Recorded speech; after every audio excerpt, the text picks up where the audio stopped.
বিশেষ করে উনার ঐতিহাসিক 25শে ডিসেম্বরের রিটার্নের পরে আন্তর্জাতিক মহলে মানে বিশেষ আগ্রহ আছে। সেই আগ্রহের প্রেক্ষাপটে আজকে উনার সাথে কলন করেছেন ইউ অবজারভার ডেলিগেশনের chief Ivar Ijabs MEP, high commissioner of India, ambassador of Turkey এবং অ্যাম্বাসেডর অফ ইজিপ্ট। এই আলোচনাগুলোতে ওনারা ম্যাডামের কন্ডোলেন্স মেসেজ ওনার কাছে পার্সোনালি দিয়েছেন।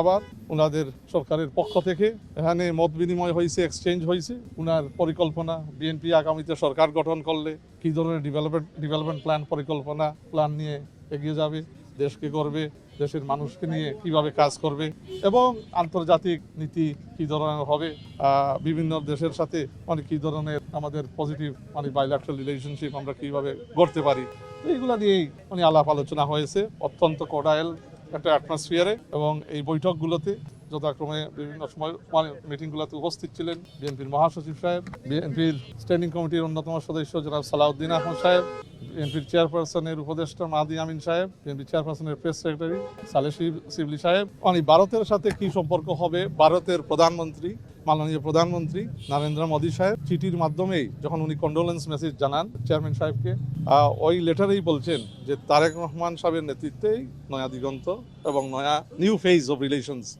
দে আর উইলিং টু রিসেট। আমরা আশা করি অত্যন্ত সৌজন্যমূলক বৈঠক হয়েছে।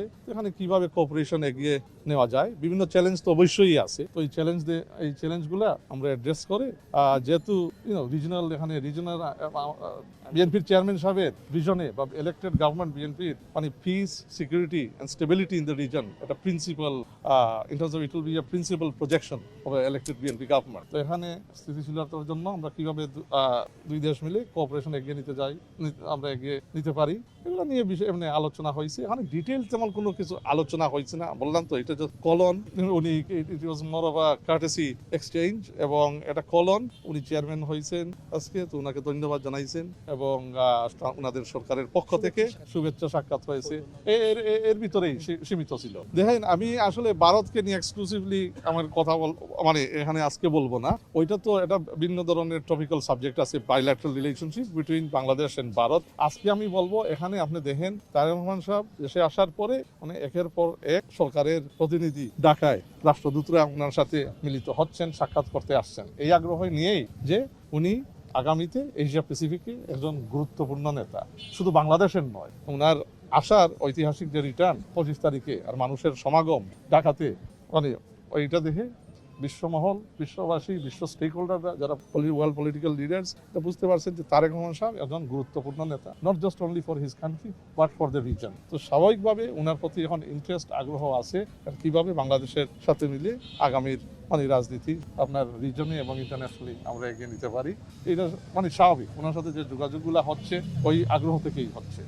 এই যে ধারাবাহিক ভিজিটগুলা মানে কলনগুলা বিভিন্ন অ্যাম্বাসেডাররা, বিভিন্ন হাই কমিশনাররা চেয়ারম্যান সাহেবের সাথে সাক্ষাৎ করতে আসছেন, এগুলো ধারাবাহিক রুটিন মানে প্রসেস অফ এঙ্গেজমেন্ট চলতে থাকবে এবং আগামীতে উনি যখন সময় সুযোগ হবে আরও অনেক রাষ্ট্রদূতদের আগ্রহ আছে ওনার সাথে দেখা করার জন্য, তো মানে আমরা ওইটা ওনার স্কেজুলের মাধ্যমে ইনশাল্লাহ আরও এইরকম বৈঠকগুলো হবে।